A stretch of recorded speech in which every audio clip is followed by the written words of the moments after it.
Welcome to another episode of the Online Prosperity Experience podcast. You're about to hear your host, Prosper Taravinga's powerful digital marketing strategies and actionable tactics that you can use right now. Prosper has helped more than 50,000 people from over 10 countries to create meaningful businesses that are profitable and enjoyable. Listen to this podcast so that you too can build your own business with less stress and overwhelm. Let's get started.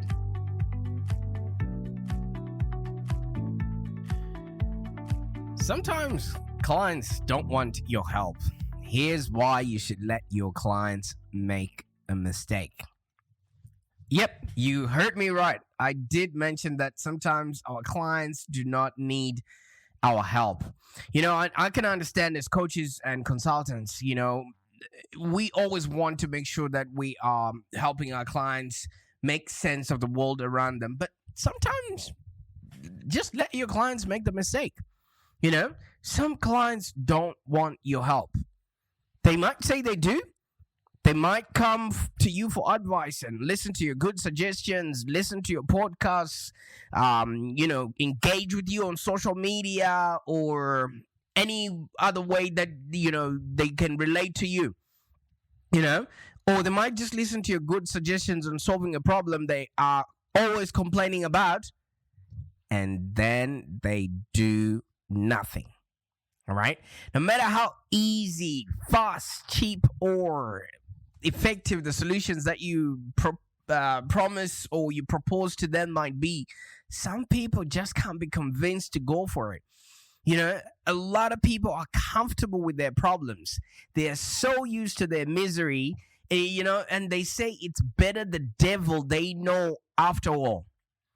At the end of the day, some people have this innate respect for where they are and, how much it has costed them to keep making this mistake so much that they are afraid. If they solve it, they don't have anything else to complain about. They don't have anything to wallow in their misery about, because when everything else is fine, look at what has been happening in the last 2 years.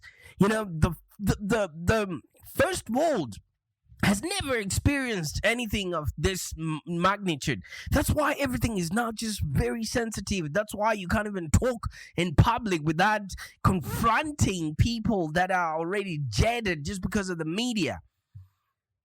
Is it because people are afraid of change? Well, now that's just crazy talk. You know what I mean? It's much easier for people to stay stuck, sighing about their problems and hesitating to change. And it's just, sometimes they say it's not the right time, or I'm not sure if this is going to work. How many times have you ever gone in to help somebody when you can literally see the bone sticking out of their leg? But then they're like, it sounds too risky right now for us to put a plaster on there. Maybe I should just leave things as they are. It's not so bad. Well, guess what? Sometimes you should just let them make that mistake, because these people are living in fear. And let me tell you something. Fear wins all the time.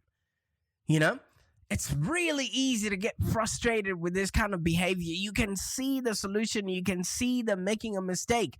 And especially when you have actually moved past it, for the most part, and how a great life would feel like. How a great relationship feels like.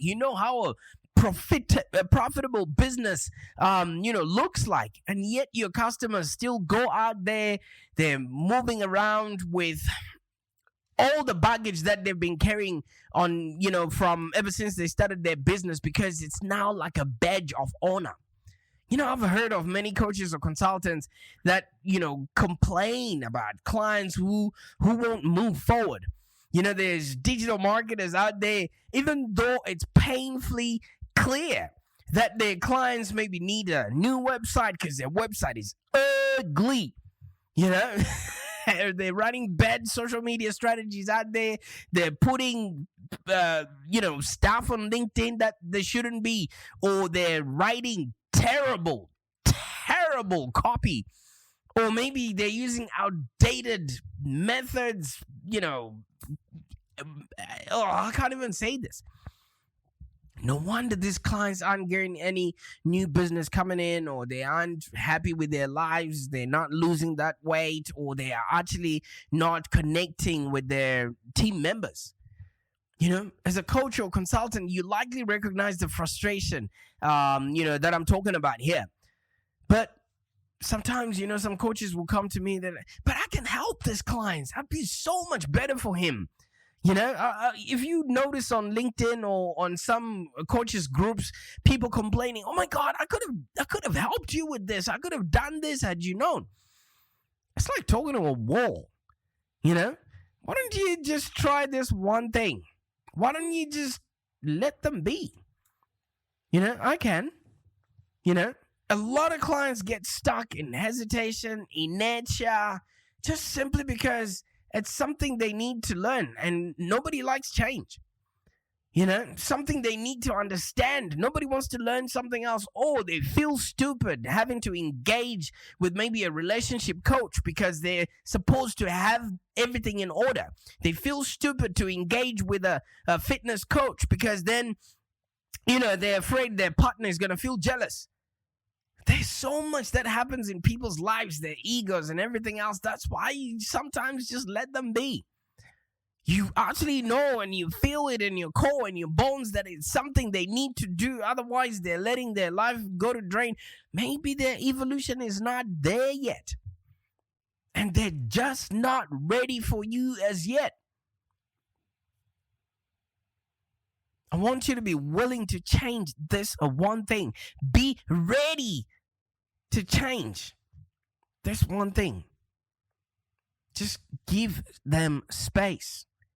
Make sure you've got the right information to engage them. Make sure you've got the right information to educate them, inspire them to want more, be more, and have more, and provide value. You're not there to babysit them, but just be there for them, either with your work, with your podcast, with your content, with all those things that really show them you can help them, and literally help them by actually helping them. Because being willing to change is one thing, but being ready to change is another. It's like I used to smoke, and it's something that I'm not embarrassed about. It was part of my journey. I needed to do that in order to birth this voice, this radio voice that you can't get enough of. I wouldn't be able to do this if I was still smoking. You know that, right? And what I did was I took it upon myself. When my little girl was born, I was out smoking, and then my wife needed to answer her phone, and then she just handed me my little girl. So I had two things. I had a cigarette in my hand, and I had my little girl, and she was about 3 months old. And then I quickly took the cigarette away, and I was like, no, this shouldn't be. I shouldn't feel like I've been inconvenienced. I definitely don't need to be exposing my little girl to harm. The world is going to do that regardless. Why would I want to do it myself? So that moved me to want to stop smoking, and I looked up on the internet. And when I discovered that it only takes 3 seconds to get rid of a craving, 3 seconds. And if you're smoking right now, the next cigarette you're going to take, just stop yourself 3 seconds, and you notice that you can actually get over that hangover. I swore to myself I wasn't a 3-second weak dude, or weak girl, and that meant I was willing to change. That meant I was ready to change. I was ready to stop smoking. But our customers might be willing to lose weight, but are they ready to start working out? They might be willing to have a business that's profitable and enjoyable, but are they ready to start creating the content and creating for and relating to their audience? You see, we all hold ourselves back to some extent or another. And in different areas of our life, we've got these limiting beliefs that we hold on to and worship as if it was gospel. I do, you do, everyone does. Whether you're avoiding making a brave step forward or hesitating on something that might be just a little change. It's information that if you knew, that it only takes you 3 seconds. And every time you're out there and you're like, oh, I can't quit. It's just 3 seconds, dude. But some people don't want that, you know? Because if only you had a crystal ball, if only we could know where, we weren't making a mistake, if only we could be so damn sure that this is what I need to be doing. But your clients feel the same way. They have worries, they have concerns, they have fears, and some aren't even comfortable with taking any risk or experimentation because they are afraid of making a mistake. They want to make sure that everything is going to be correct and there's not going to be a learning curve and it's going to be cheaper, better, faster than anything else out there. You can go in there, you can address their objections, and so you should, because you need to, if you're a coach, you need to, what do they call it in NLP, to break their pattern, because they already have a pattern of thought, but if you break it, it's like cogs that are working, right? And if you put a spanner in there, it stops the movement of the engine. That's what you need to do to people, because everybody's just in a humdrum. Their line of thought has never been questioned, and they've never questioned it. So they need somebody to just step in there, shake them a little bit, shake them, and say, "Hey, listen, stop ruining your life. Stop ruining your business. If you're doing this for your kids, okay." Where are we going with this? I mean, you could use your best, most convincing arguments in the hopes of changing people's minds. But working to convince them when you're clearly not getting anywhere is a waste of your time and is a waste of their time as well. Best to just give up. And I know as a coach or consultant, you don't want to hear this. It hurts, even if it hurts, even if it frustrates you to no end, even if it makes you angry. Give it up. Let it go. Be kind to people. I mean, of course, even if you think they're total idiots for not making a change, just smile and wave. Smile and wave. And I'm sorry, by the way, for yelling in your ears. I don't mean no disrespect. And be sympathetic to people. Be understanding. I mean, you're still dealing with people. Have you seen these people on social media, man? You know what I mean? Have you?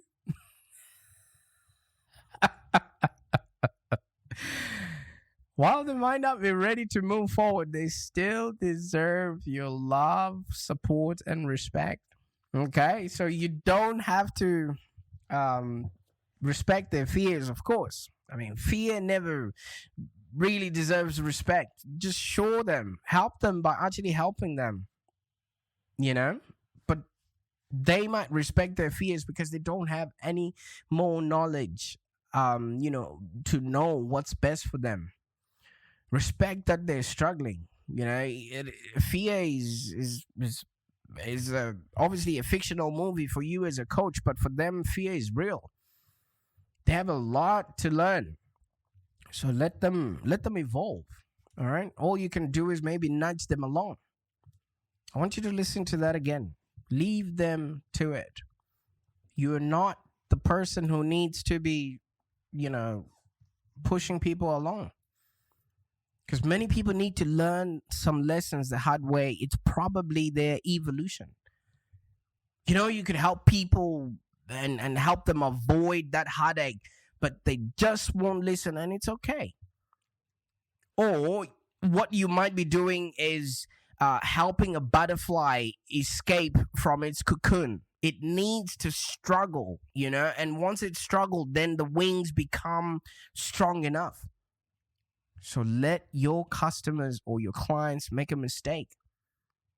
Your clients need to fail from time to time. They need to get poor results. They need to have, their blog flop or their website not ranking, or their website die a slow death. They need to have some stuff go wrong. Because if they never experience these negative consequences, they don't learn how to make better choices, and they won't value the work that you're doing for them. That's the most important thing. Because obviously having positive experiences and hand holding them is okay. You're like a helicopter coach or a helicopter consultant. You know those helicopter parents that move around with their kids with like knee pads and everything else just so that if they fall they don't hurt themselves. I mean, positive experiences are nice, but they don't teach you as well as the school of hard knocks. So we need our clients to go through that problem so that you can swoosh in like the knight in shining armor. So one other thing is, don't hold back when your clients ask for help, of course. Just recognize when maybe you're wasting your breath and just let it go. Because sometimes some people just want to ask rhetoric questions even though they're not going to do anything about it. It's just your client's opportunity to learn and grow, and you shouldn't take that away from anyone. Can you imagine if you were a kid, every time you try to walk and then people will be like, nah, let's just put a brace around her or put her in a wheelchair, and so that she doesn't keep falling. Would you have learned to walk? So you don't want to take away that learning phase from somebody. I mean, of course, offer to be there should your client ever change their mind or need assistance. Because some clients realize that they're about to make a mistake and they actually then see the light at the end of the tunnel. And some actually go in and make the mistake and then come back for help to fix those things up. We've had so many people that have, spit the dummy, so to speak. Oh, I don't want your services, etc. And then they walk away and then they realize, oh, no.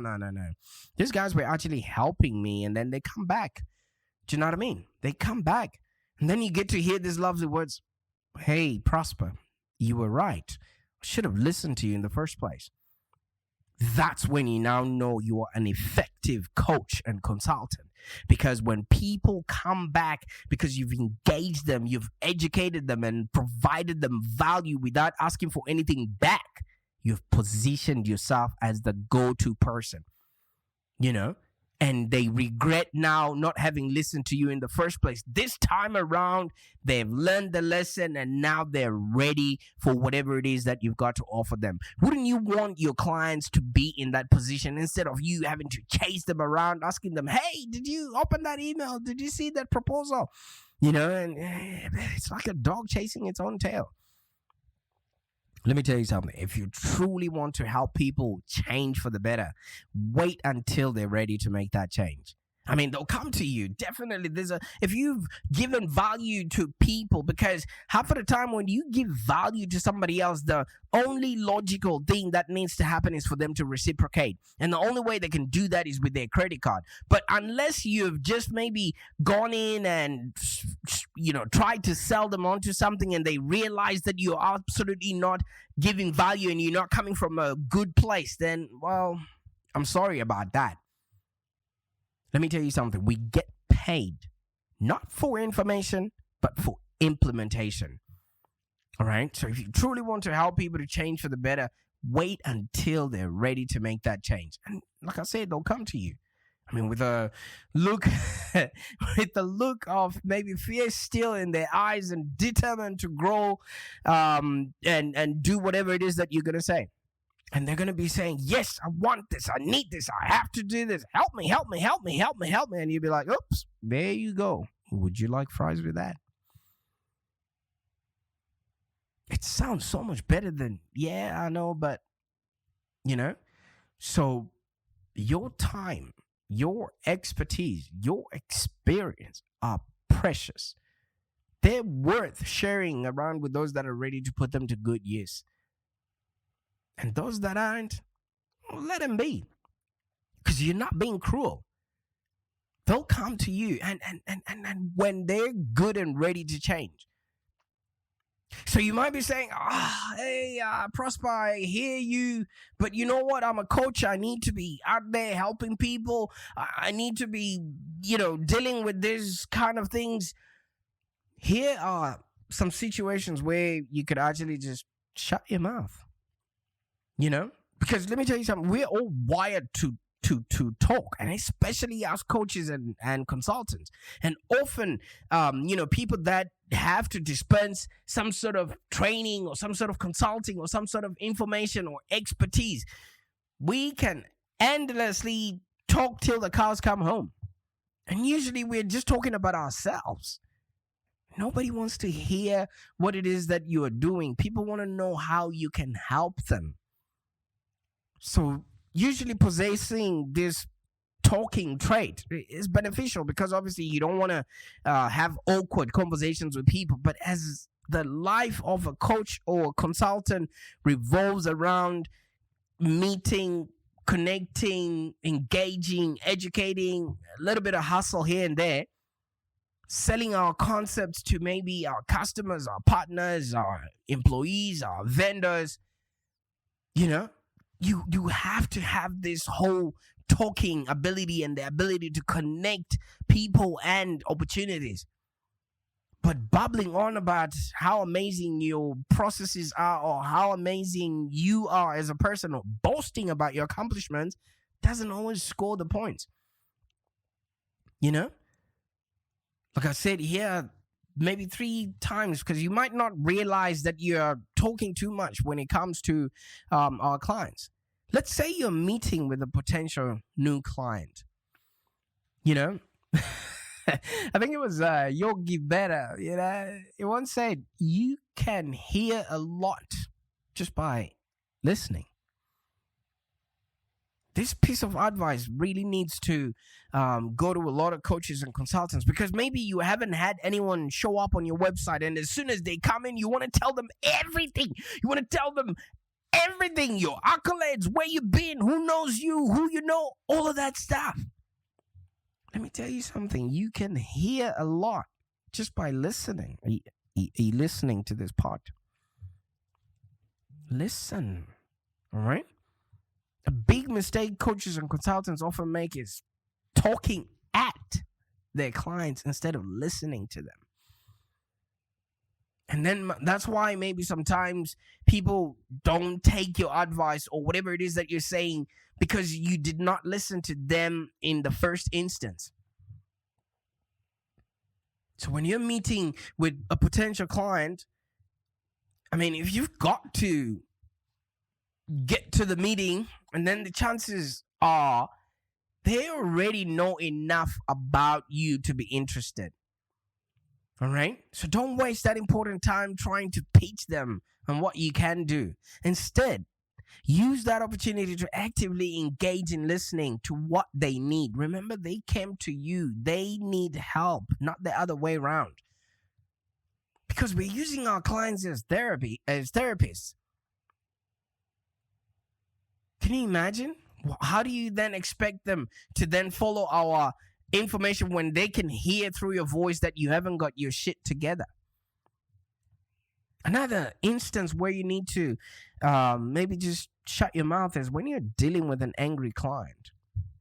No matter how good your product or your service might be, there's going to be times when a client is going to complain and they're going to be angry about it because you wasted their time, you wasted their money, and whatever effort they made in order to engage with you. Don't make the mistake of retaliating.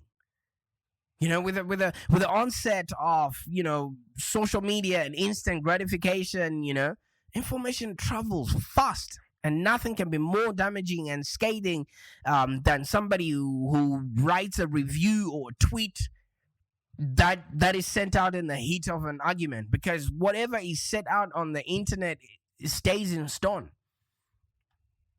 All right? So sometimes let them be. And that's why you should let your client make that mistake and then sweep in and because of your expertise and help them by actually helping them. So what's the best way to take the lead off the pressure cooker, during times when the client is unbearable? Just listen. Like literally, when you don't confront, because it's confrontation that makes people angry. But if you just stop and listen and acknowledge them, each and every one of us is just big, fully grown babies that are just wanting to be heard. And if you give somebody that, then they meet themselves in that conversation and then they realize, no, this is not me. Because the more you try to justify your perspective, your policy, your situation, the angrier your client gets. Sure, you're going to need to offer some solutions later down the road, but right now, right this moment, you need to let the situation diffuse. All right? Let them be. Have you ever noticed when you go into a bar, for those that go into those places, the barman is usually standing in front of a mirror. And when you're ordering your drink or, getting service, you can see yourself in the mirror. And the reason why that mirror is there is so that when you get angry, you see yourself, you confront your own self, then it diffuses your anger. So just mirror that. Give that person space and time to vent, listen, take notes, because there's also lessons and there's also an understanding of maybe they actually did not get or you did not engage with them well. So when you understand your client and what it is they're saying and using their words, you literally can use that in your marketing. And understanding that your client is upset and needs to release some frustration will be the best marketing you ever do. Because once somebody comes to terms with their own mind and realizes that they're being a jerk, they cool down and then they feel like you've helped them. So you just want to begin by asking simple questions like, all right, tell me what happened. Just so you can demonstrate that you're actively taking their complaint to heart and you're processing the problem. Especially if you've got teams that are working with your clients. You can't always know everything that's happening within your business. Because if you then listen to them, I'll tell you something, they'll remember later that you actually cared and you actually listened. And this goes a long way in making a long-term customer, and you've now created an ambassador out of that, because you know what? They're going to tell their people what it is that they do. And sometimes, like I said earlier on, clients don't want your help. They might say they do, and they want to speak to the manager or whatever it is, but half of the time, have you ever noticed they calm down when they speak to the manager anyway? They come to you for advice and listen to your good suggestions on solving the problem that they complain about. And then they go out and do nothing about it. So you've wasted your time. You've made them even more angry. So no matter how easy, fast, cheap, or effective the solutions that you're going to propose might be, some people can't be convinced to go for it. That's why you just need to sit and listen. Because they're already comfortable with their problems and they're used to their misery. So they're going to bring you down to their own level and they will beat you with experience. Because as you know, better the devil they know after all. You are just something else. All right? So sometimes maybe, when you're talking to somebody for the first time, they already have a guard on there. So when you're interviewing someone or a new client, you know what I mean? One of the biggest mistakes coaches and consultants make during these Zoom calls or these consultations is they don't listen. They want to put in as much of their business into that person as possible. And when you ask those questions, it's those questions that you ask people when they book a call with you. Are they actually inviting or are they confrontational? I'm not saying just sit there and don't utter a word or don't say anything, in the Zoom room. However, what I'm saying is letting a potential client do most of the talking, it actually prompts them to open up and give you a lot more information than they would have typed on your calendar. First of all, it allows you to gauge the level of interest and intention the person has, for working with you.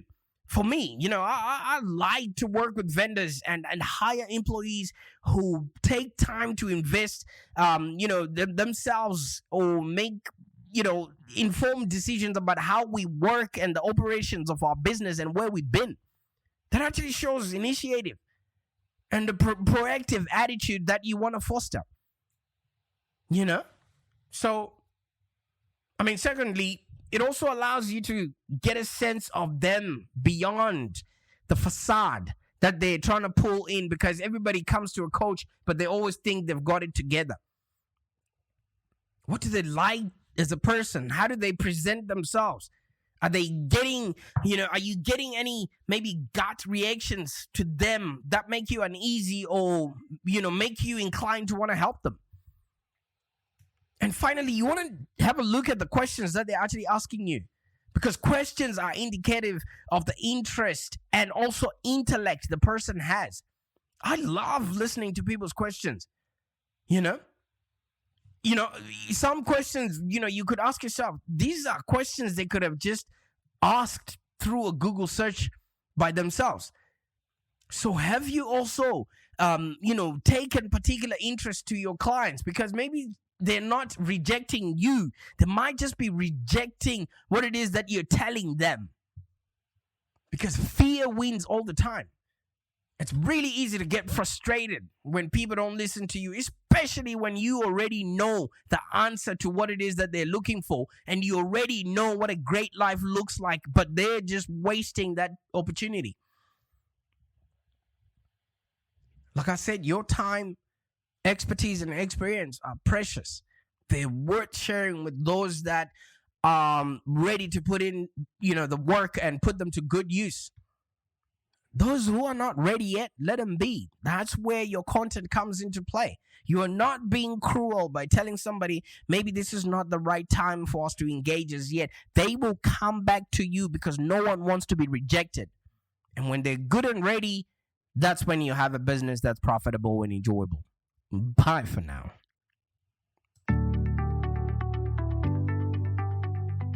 Thank you for joining us today. If you have any questions, let's continue the conversation in the Live Long Digital community.